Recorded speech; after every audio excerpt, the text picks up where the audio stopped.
pessoal, tudo bem? Então, a nossa aula de hoje será sobre sistema urinário.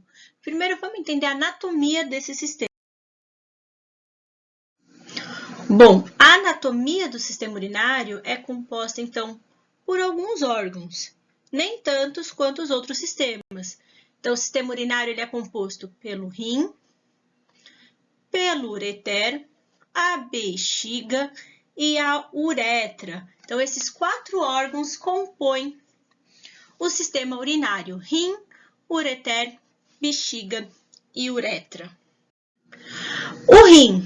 Primeira coisa que nós temos que lembrar do rim, toda a sua estrutura do rim, ele também tem aquela portinha de entrada igual ao sistema respiratório, o hilo. Então, nesse caso, o hilo renal.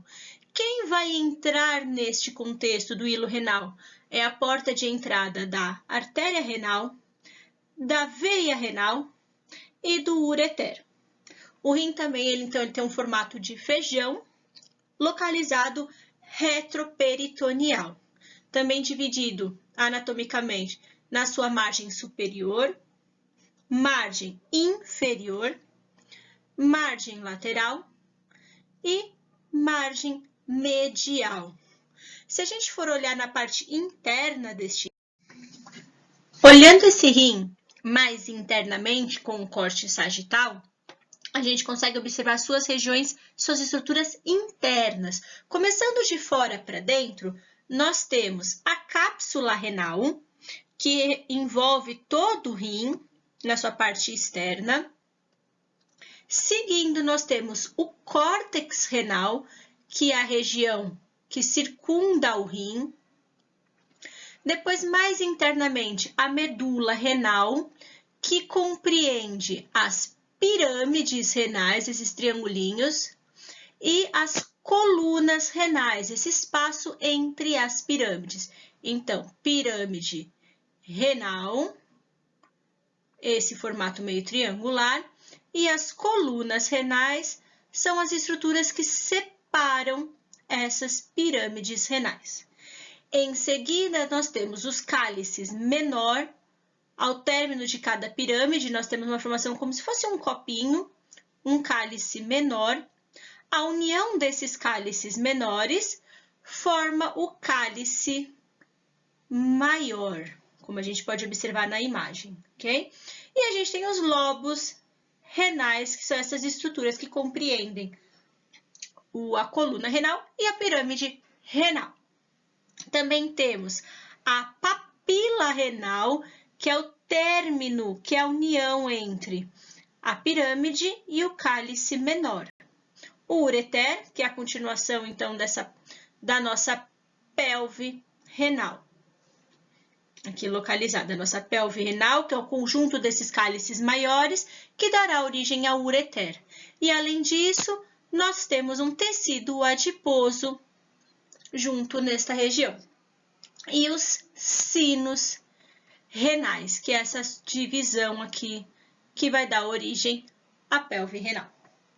Seguindo este contexto, aqui mais um desenho simplificado. Então, em 1, nós temos a artéria renal, em 2, a veia renal, em 3, o ureter.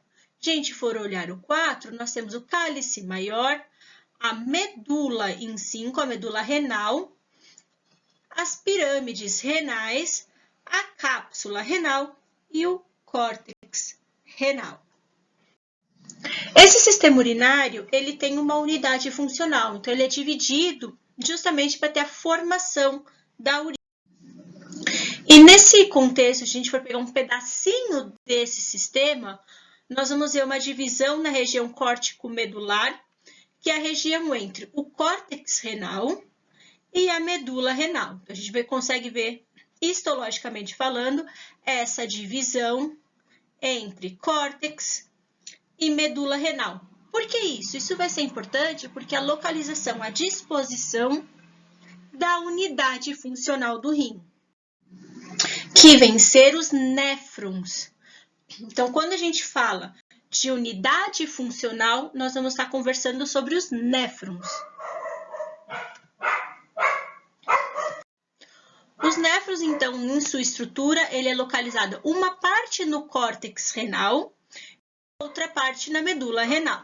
Então, quando a gente conversa sobre néfrons, a gente tem que delimitar a sua definição. A sua definição é justamente a unidade funcional básica do rim, que é responsável pela formação da urina.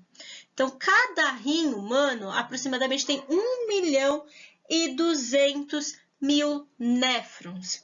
E a função deste néfron ali para poder formar urina é justamente filtrar os elementos do plasma sanguíneo e eliminar as excretas indesejadas. Então, além disso, anatomicamente falando, o néfron é subdividido. Subdividido em quem? Em cápsula glomerular, onde nós vamos localizar os glomérulos. Em seguida, nós temos os tubos contorcidos proximais. Em seguida, nós temos alça de Henle ou alça néfrica. E logo após a alça néfrica, os túbulos contorcidos distais. E, por fim, o túbulo coletor. Cada pedacinho desse néfron, cada estrutura desse néfron vai ser fundamental nas etapas de formação da urina. Então, pensando neste contexto, olha aqui que legal. Em histologia, histologicamente falando, o néfron ele é composto então, principalmente daquele tecido epitelial cúbico simples. Então, pensando nas suas partes separadas para a formação da urina, nós vamos ter, então, que contexto? Quando esse sangue passa pelos capilares glomerulares, a água e outras substâncias saem do sangue e passam para as células endoteliais. Através dessas células endoteliais, passam por um processo de filtração e caem num espaço de Bowman ou cápsula de Bowman, de onde seguem para os túbulos renais para ter a formação da urina.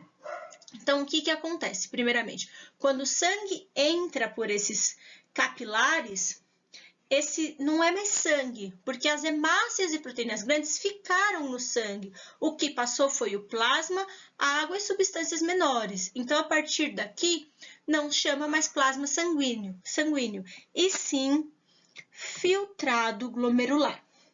E aí, este processo é o primeiro passo para a formação da urina, que é a filtração glomerular. Então, que local que é esse? Quais são as estruturas presentes aí?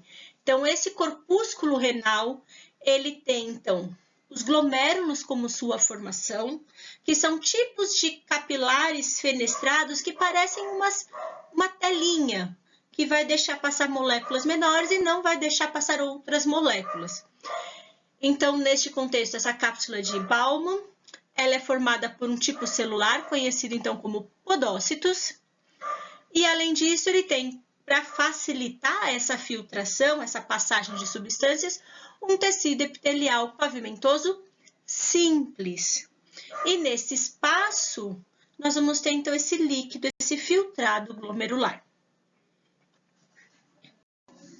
Então, o glomérulo, falando, ele começa então, o sangue ele vai entrar, ser filtrado nessa região, e esse filtrado continuará o seu caminho dentro do néfron. Então, em etapas falando, o sangue vai entrar pela arteríola aferente, aqui localizada. Então, o sangue entra aqui por essa arteríola aferente, ele passa por esses capilares, por esses glomérulos, e o seu líquido fica armazenado aqui. E o restante do que não foi filtrado segue o seu caminho pelas arteríolas eferentes. Então, pensando nas etapas de formação da urina, que é diferente do caminho que a urina vai fazer.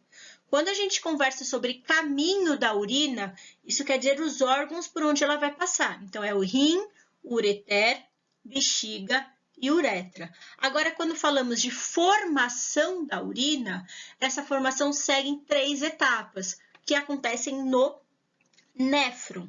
Então, ela começa o processo de filtração. Então, essa é a primeira etapa da formação da urina. O sangue ele chega por uma arteríola aferente, entra neste capilar glomerular. O que vai acontecer então é agora a passagem desse líquido através desses capilares, nessa membrana, com exceção de proteínas plasmáticas grandes e células sanguíneas. E agora a formação desse filtrado que fica no corpúsculo renal. Esse filtrado, então, é um caminho. O caminho que é a segunda etapa, que é a reabsorção. Então, esse filtrado ele segue dentro do túbulo renal e digamos que o sangue que sobrou continua passando próximo dos néfrons através da arteríola eferente, pelos capilares peritubular. Para que isso é importante? Porque nesta etapa nós temos a reabsorção. Esse filtrado segue dentro do tubo, sendo modificados em composição como em osmolaridade, e o que o corpo precisa pegar de volta, ele pega nessa etapa de reabsorção, que acontece nos túbulos contorcidos. Então, se a gente for pensar, aproximadamente 99% de todo o sódio que passou neste processo de filtração volta para a corrente sanguínea. Depois que foi feito esse balanço de água também, de todos os solutos, a gente passa para a terceira etapa, que é a secreção. Então, mediante a todo esse balanço osmótico, o que a gente teve que reabsorver e o que não precisa ser reabsorvido, o corpo elimina. Esses néfrons eles vão eliminar esses restos metabólicos através da urina. Então, a partir disso, na última etapa ali do néfron, no ducto coletor, ao último balanço final de água e o produto agora é excretado na forma de urina. E aí essa urina, então, formada ali nos néfrons, cai nos cálices menores, depois cálices maiores, pelve renal, ureter. E aí é armazenado na bexiga. Então, se a gente for pensar nesse contexto, após a filtração glomerular, essas substâncias são reabsorvidas, as substâncias úteis voltam para o nosso organismo, na etapa aqui rosinha de reabsorção. Depois a gente tem também a reabsorção da água que acontece na alça néfrica e o balanço final do ducto coletor. E a eliminação das excretas ali próximo do túbulo contorcido distal para cair no ducto coletor e ser eliminado em forma de urina. Então, se a gente for pensar nos processos e nas substâncias envolvidas aqui na formação da urina, a gente tem o corpúsculo renal, então, que faz o processo da filtração. O que ele vai filtrar? Água, glicose, aminoácidos, sais, ureias, ácido úrico, esses metabólitos. Túbulo contorcido proximal, está próximo ao glomérulo. Nós vamos ter uma difusão e transporte ativo aí nessas células dos túbulos, que as moléculas que vão estar envolvidas, que o corpo pega de volta, água, glicose, aminoácidos e sais.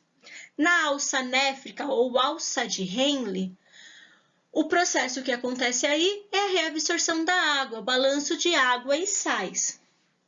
No túbulo contorcido distal, longe do glomérulo, o balanço também é para remover essas excretas dos capilares sanguíneos e a formação da urina. As proteínas, as substâncias envolvidas aí é o ácido úrico, amônia e íons de hidrogênio. E, por final, no ducto coletor, que recebe a urina que vai conduzir para o ureter, ao último balanço de água e sais, e também ureia, ácido úrico, sais e amônias envolvidos. Pensando nessas etapas de formação da urina, vamos resumir em um vídeo.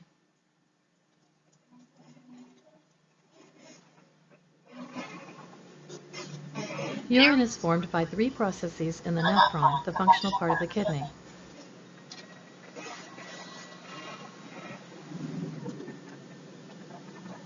In glomerular filtration, the glomerulus filters water and certain dissolved substances from the plasma of the blood.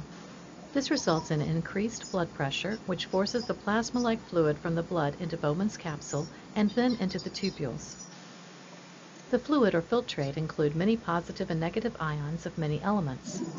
The filtrate does not have any proteins or red blood cells, which are too large to pass through the capillary membrane. In tubular reabsorption, substances are transported out of the tubules and back into the blood of the peritubular capillaries. Reabsorption takes place in the proximal tubule, loop of Henle, and distal tubule. The major part of reabsorption occurs in the proximal tubule. About 15% of water is reabsorbed back into the bloodstream. The process is regulated by the hormones vasopressin and aldosterone. In tubular secretion, substances move from the plasma in the peritubular capillaries back into the filtrate in the renal tubules. The proximal tubule secretes creatinine and histamine, and the distal tubule and collecting duct secrete potassium into the filtrate. All the tubules actively secrete hydrogen ions to regulate the pH of the body fluids. The filtrate is now urine. Urine is about 95% water with a balanced urea, uric acid, amino acids, and electrolytes. The daily production is about 0.6 to 2.5 liters per day. Urine production below 30 milliliters per hour indicates possible kidney failure. Então vamos lá. Pensando em tudo isso, nesse contexto da formação da urina, para onde que essa urina vai? Então, após ter sido feita a sua formação ali nos néfrons e essa urina cair ali naquela parte do sistema renal e o ureter encaminhar esse líquido, ele será armazenado, então, na bexiga. A bexiga, então, é um músculo que tem a capacidade, então, de armazenamento da urina. É um contexto, então, tanto a bexiga como a uretra tem aquele lindo tecido epitelial de transição, porque como vão passando os líquidos por ali, esse tecido tem que ter a capacidade de se rearranjar.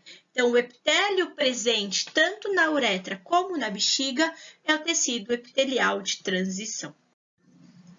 E vocês já pararam para pensar qual é a capacidade dos nossos rins em filtrar? Quanto que eles filtram por dia, por hora? Alguém tem uma ideia? Se é 1, 2, 3 litros? Bom, a capacidade dos nossos rins de filtração é em torno de 180 litros por dia, 7,5 litros por hora. Pensando nisso, é muita coisa, sendo que nós temos em torno de 5 a 6 litros de sangue no nosso corpo. E aí, pensar nesse contexto, quais são as funções desse sistema renal? Então, como filtração do sangue, 180 litros por dia, 7 litros e meio por hora. Nesse contexto todo, ele reabsorve, pega de volta para o nosso corpo água, sódio, cloreto, potássio, aminoácidos importantes, elimina a ureia e a creatinina, também é um produtor hormonal, que controla a taxa de produções das hemácias através da secreção da eritropoetina e também através da secreção para ativação da vitamina D. Nesse contexto, o sistema renal ele tem a função de controlar a osmolaridade e o volume dos fluidos corporais. Pensando nisso, manter a homeostasia dos líquidos corporais. Então, essa osmolaridade, a gente vai conversar que é a relação do quê? É a concentração molecular de solutos dissolvidos nos solventes, nos líquidos corporais. E quando a gente modifica isso, quando a gente tem muito mais solutos do que solventes corporais, a gente ativa mecanismos comportamentais, como, por exemplo, o mecanismo da sede. E, além disso, a regulação desse volume de líquidos faz com que a gente regule a nossa pressão arterial. E a diminuição desses volumes de líquido pode causar a queda da pressão e vice-versa. E tudo isso é feito também pelo controle da diurese, ou volume urinário. Por isso que uma pessoa que tem pressão alta, um dos mecanismos para tentar regular essa pressão é tomar um antidiurético, porque além de eliminar essa água para manter essa osmolaridade, também elimina através disso os íons de sódio. Então, pensando nessa homeostasia dos líquidos corporais, a água é a molécula mais abundante no organismo. Se a gente for pensar em proporção, é 50% do peso total das mulheres e 60% total dos homens. Então, uma mulher, por exemplo, de 60 quilos, tem 30 litros de água no corpo. E um homem de 70, 42. E a gente for pensar nesse equilíbrio, quer dizer o quê? O equilíbrio entre ingesta e a perda de água. E para regular esses fatores, existe um hormônio que atua aí. Existem alguns hormônios, mas o principal para controlar esse equilíbrio de ganho e perda de água é o hormônio antidiurético, conhecido também como ADH ou vasopressina, bom? Ou é o local de atuação desse hormônio? Esse hormônio, então, ele vai atuar lá no néfron, favorecendo a abertura dos canais de água. Então, favorecendo a abertura dos canais de aquaporinas ali nos túbulos contorcidos, impedindo que a água seja eliminada, então, aumentando a reabsorção da água. Quais são as condições que esse hormônio atua? Vamos lá, se a gente for pensar quando há concentração de plasma, tá? Então, quando a gente tem um aumento na concentração plasmática, quer dizer o quê? Pouca água. Então, se a gente tem pouca água no sangue, esse hormônio, então, ele é estimulado. Para quê? Para a gente não deixar essa água embora na urina, pegar essa água de volta no corpo. Então, esse hormônio vai para o sangue, ele é liberado ali pela neurohipófise do sistema nervoso, ele vai para o sangue. No sangue, ele vai chegar lá nos nossos túbulos distais, no néfron, e vai avisar lá, e vai falar assim, olha, pega essa água de volta, não deixa essa água ir embora. E aí, tornando as células desses túbulos mais permeáveis à água. Com isso, a gente aumenta a reabsorção de água e a consequência disso é a nossa urina ficar com menos volume, então ela ficar mais concentrada.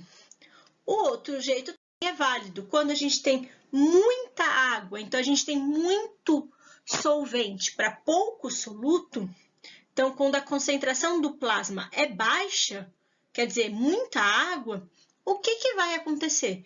Vai ter a inibição desse hormônio. Esse hormônio ADH ele não vai ser liberado. Aí, com isso, a gente não vai ter nenhum sinal para pegar essa água de volta. E esse excesso de água, então, é eliminado na forma da urina. E essa urina agora, ela vai ter um maior volume. Então, ela vai ser também uma urina mais diluída. Tudo bem?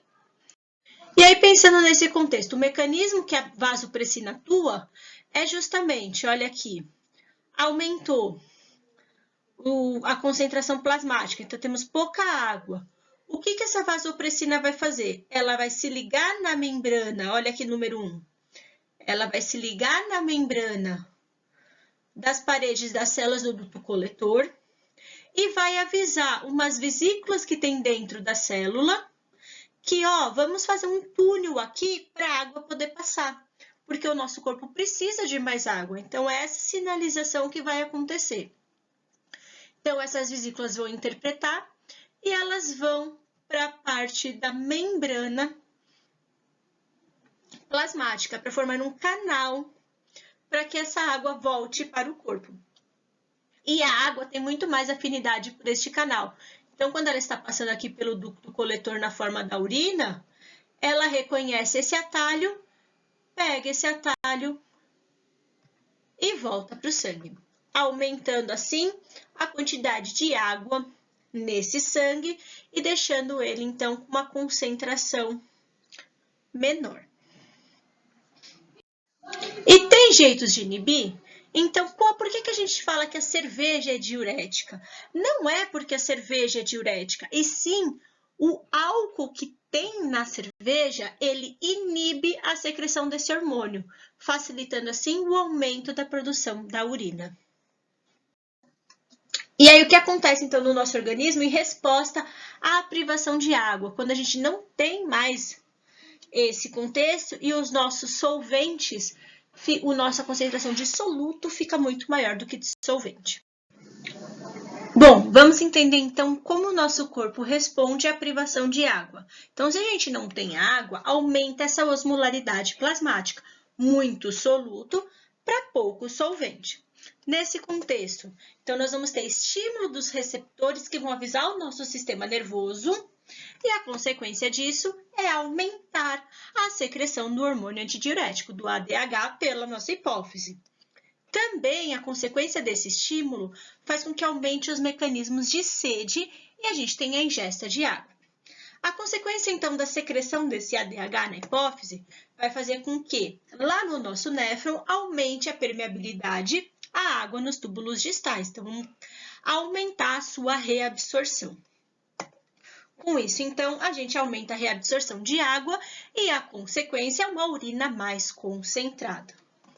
Então, fazendo isso, a gente aumenta essa osmolaridade e diminui o volume urinário. Resumidamente falando, a gente volta à nossa homeostasia. Então, os níveis de osmolaridade retornam ao normal. E o que acontece, então, se a gente tem uma ingesta excessiva de água? Então, pensando nessa ingesta, aqui a gente diminui a osmolaridade plasmática. O que isso significa? Mais solvente e pouco soluto. Nesse contexto, a gente vai inibir os receptores, os ósmos receptores ali no nosso sistema nervoso. Então, não vamos ter mais a secreção, vai diminuir a secreção do ADH pela hipófise. E, consequentemente, também não vamos ter sede, vai ter uma redução na ingesta de água. Não tendo, então, a secreção desse hormônio ADH, a gente diminui a permeabilidade da água, fazendo com que, então, a gente reduza essa reabsorção e essa água em excesso seja eliminada pela urina. Então, com isso, a gente vai diminuir esse aumento da osmolaridade e aumentar o volume urinário, tendo assim agora o aumento dessa osmolaridade e retornando à nossa homeostasia. Após ter feito tudo isso, a próxima etapa é o ato, então, de micção, que é o processo de esvaziamento da bexiga urinária.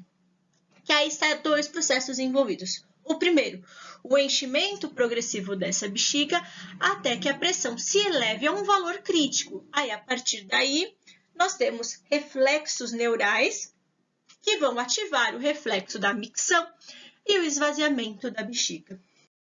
Espero que vocês tenham entendido e vamos praticar.